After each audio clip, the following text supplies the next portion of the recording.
Hello everyone, কেমন আছো সকলেই? তোমাদের অনেক ওয়েলকাম রইলো আমার আর একটা ব্লগে। যেমনটা দেখতে পাচ্ছ, দুজনের কিন্তু ঝগড়া শুরু। বোনের বিয়ের 3-4 মাস পর আবার দেখা হলো সবার সাথে। চুটকিদের স্কুল ছুটি থাকার জন্য দিদি ওদের ঘোরাতে নিয়ে চলে আসছে দিদাবাড়ি। আর ওরা আসলে আরাধ্যার তো মজাই মজা। চলো তাহলে একটু ঘুরে আসা যাক। আরাধ্যা বেশ কদিন ধরে আমায় বলছিল ওর পিৎজা খেতে ইচ্ছা করছে, আর যেহেতু দুই পুচকিও আজকে চলে আসছে বাড়িতে বেড়াতে, তাই ভাবলাম কেননা আজকে খাওয়া যায়। আরাধ্যার বাবা তাই ভেবে দুপুরের দিকে একটা ছোট সাইজ পিৎজার অর্ডার দিয়ে দেয়। আমাদের এখানে যেহেতু সেরকম পিৎজা বার্গার এসব ডেলিভার হয় না, বা এরকম দোকানও নেই আশেপাশে, যার জন্য এই অর্ডারটা দেওয়া হয়েছিল বুনুর কাছে, যেখান থেকে আমি এর আগে কেক নিয়েছিলাম। বুনু কেকের সাথে সাথে এভাবে পিৎজাও কিন্তু বানায়। আমরা তো রেডি হয়ে বেরিয়ে পড়েছি টোটোর জন্য। বেরোনোর সাথে সাথে রাস্তায় এসে দেখি নালায় একটা বিশাল সাপ। তার পাশে ওয়েদারটাও এতটা খারাপ, প্রথমেই তো ভাবলাম যে হয়তো আজকে আর যাওয়া হবে না। আমি একাই যেতাম, কিন্তু ওরা বলছে ওরাও যাবে আমার সাথে। খাবারটা আনাও হয়ে যাবে আর সাথে সাথে ওদের ঘোরাও হয়ে যাবে। আর সত্যি ব্রিজটা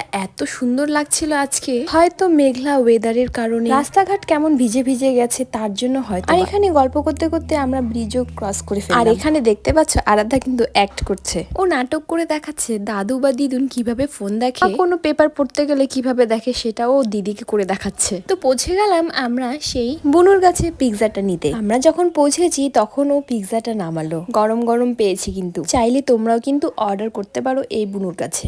তারপর আমরা চলে আসলাম ব্যারেজে এসে ওই খেয়ে নিলাম কাকিমার কাছে ফুচকা। আর বেশি দেরি না করে আমরা রওনা দিলাম বাড়ির দিকে, যেহেতু আকাশের অবস্থা খুবই খারাপ। তো গাইস, আজকের ব্লগ আমার এখানেই শেষ হচ্ছে, যেহেতু দিনকাল ভালো না গাইস, যার জন্য সকলে ভালো থেকো, সুস্থ থেকো। দেখা হবে তোমাদের সাথে নেক্সট ব্লগে।